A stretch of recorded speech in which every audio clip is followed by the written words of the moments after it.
Hi guys, welcome back to my channel. If you are new here, hi, welcome. For my returning subscribers, hey fam, how's it going? I hope all is well with you guys. So for this video, I am giving you guys 5 tips when it comes to doing your makeup. So if you are interested, keep on watching.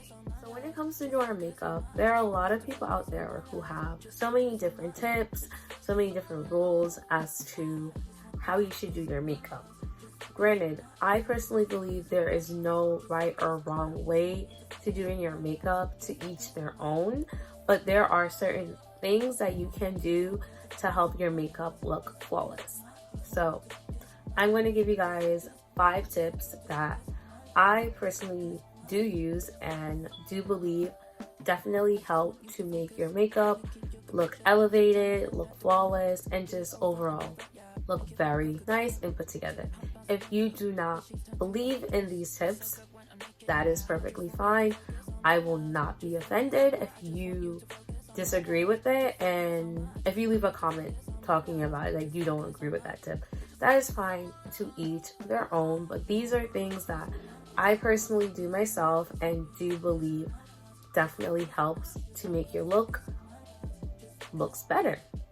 So I have my little book here with them written down so I don't forget. So the first one, and I can say I've been guilty of not following this, and which is also why I know this definitely works when I do it. So the first one is making sure you start off with a clean and moisturized face.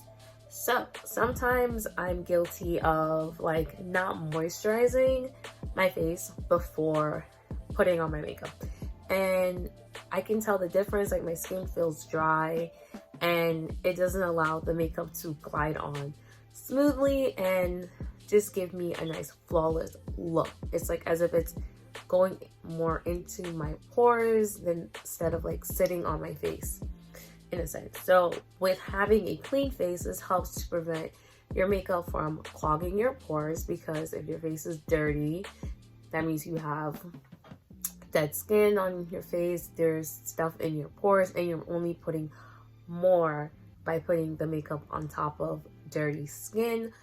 Moisturizing your skin just to keep it hydrating, having it look like, you know, fresh and youthful. You don't want your skin to look dry and patchy, because that's only going to make the makeup you put on it look very patchy. So you want your skin to be moisturized.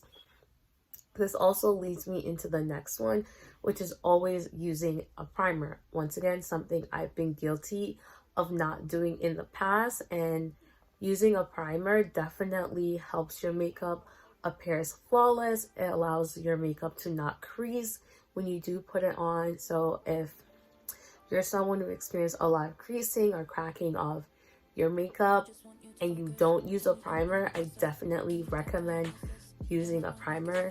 There's also a lot of different primers out there, so you want to make sure you're using one that's suited for your skin tone.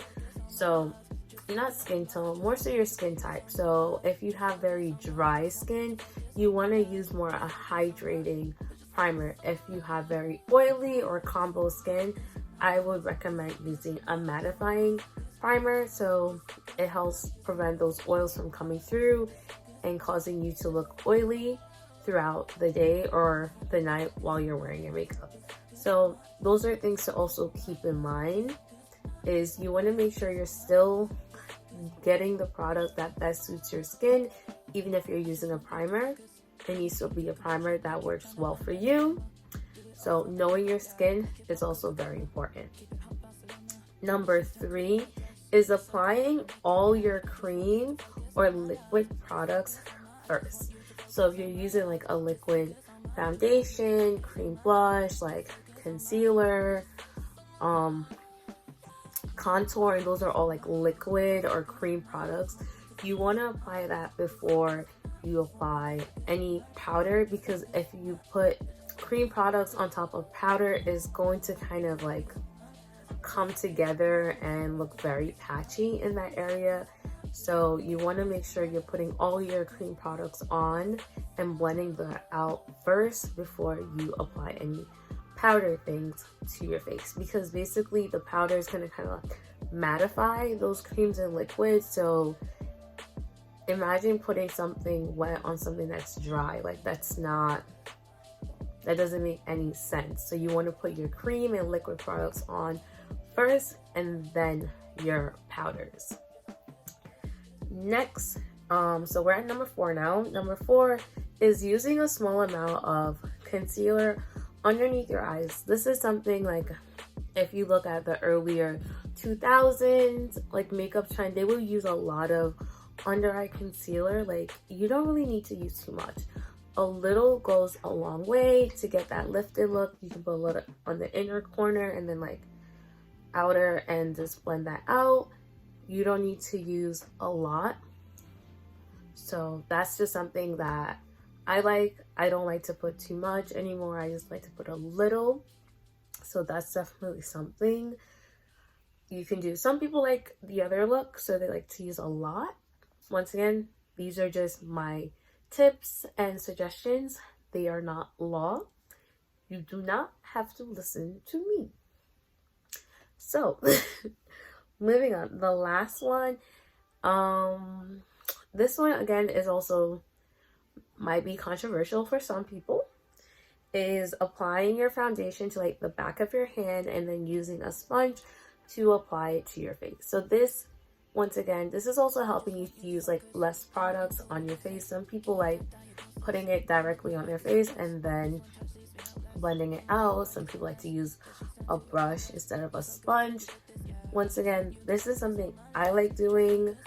If you prefer to do something else, that is perfectly fine. But I think applying the foundation directly to my face, sometimes I put too much, and depending on the type of foundation, like my current foundation, it dries down really fast. So if I put it on my face and don't blend it out quickly enough, one part of my face might have a lot of foundation. It's going to look weird.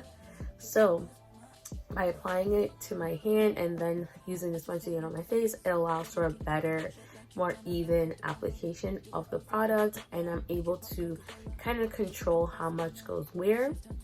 So if you also want to, like some people I know have like a palette or something that they put the foundation on and then use a brush or a sponge to then apply to their face, it's also kind of similar.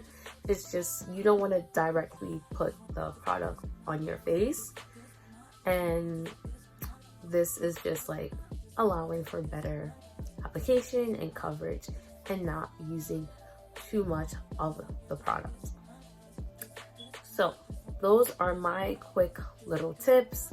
Let me know if you guys do any of these, or if you guys have any tips that you also would recommend that you think are very essential to elevating a makeup look.